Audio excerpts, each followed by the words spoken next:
Welcome. It's our movie segment, but today we're focusing on series that you can see even this holiday. What you've just seen is Young, Famous and African. Is it Youngish? Young, Famous and African, which has a few familiar faces there, and we're about to talk about that. You guys, now that is what I call, well, I would say that should be the sample or the archetype for every African reality TV show. I still have my reservations about it being called reality because I believe that most of what happened inside of that series is actually real instance television, where they put an instance forward and you guys are supposed to get to the end result with whatever device you guys need to.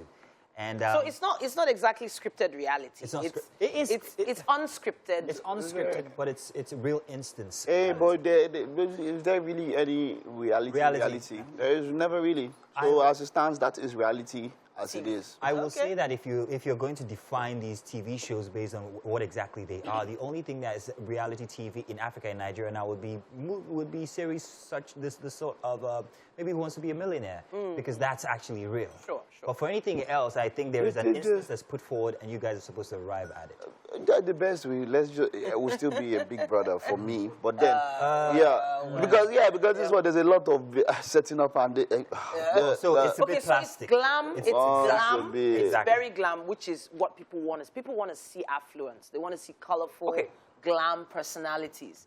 People are interested in that, and those people can hold an audience. On that note, I will say that that's exactly what makes it not realistic, because it's all plastic, it's all, it's all arranged, it's all set up.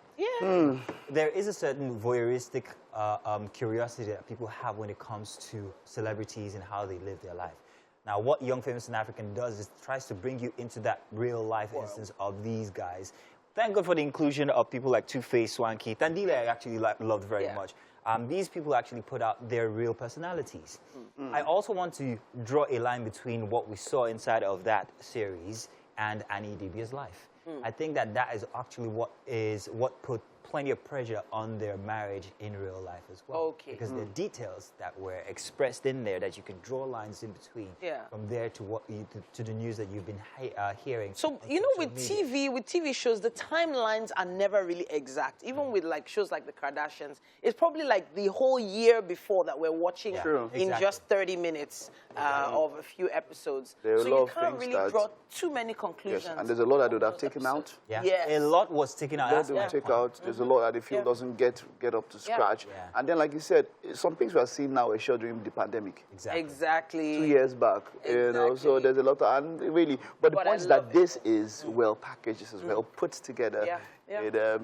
Well, like you say, it is a plus for when it comes to African glamour / glitterati. Exactly. This puts us at that level of international standards. So for those Western world people who still think Africans live in trees, hello. No, it's okay. It's not a problem. This is helpful because it's like putting forward it's not really. That's glam. That's glam scatter. It's not helpful. Let me just say that at least nobody is putting out some dirty villages or whatever out there. Do you as really what we do? Do you really think that the people that say we jump on trees, do you really think they still think that? You think they believe that we really live on trees? Some of them actually do. I don't know. But I'm telling you, to stroke you, forget. But real quick, Titi, don't worry. Real, though. We have another series we'd like you guys to check out this holiday. But before I go there, I just wanted to say that Young, Famous and African really gets real when they start to talk about emotional issues, marriages and partnerships and all of that.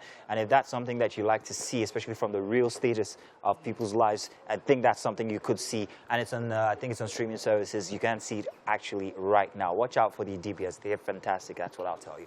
I wish it was a more Nigeria-centric program, but have really given us that.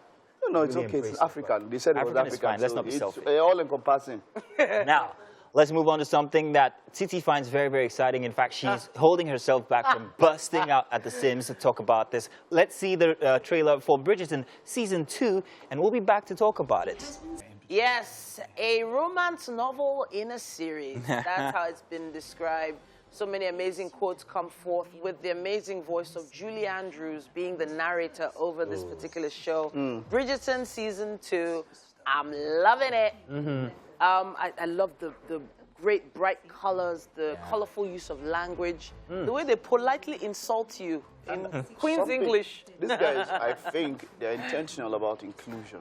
Yes, they are. That's what Shonda Rhimes put together with this. Very intentional. You have the Asians, you have the Africans, you have Caucasians, and you find a way to put all of this in royalty. And I think that is one thing that works for it. Yeah. The fact that the Queen is black. Yeah, the inclusion is actually, it's a series big on inclusion, and I really appreciate that. This is what I'll say about Bridgerton. First off, if you love love, you're going to love Bridgerton Season 2.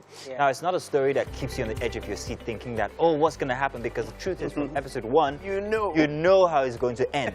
However, the unique factor is you still want to follow through the story just so you prove yourself right, that I said it, this is what's going to happen, and this is what happened. And the storytelling is brilliant.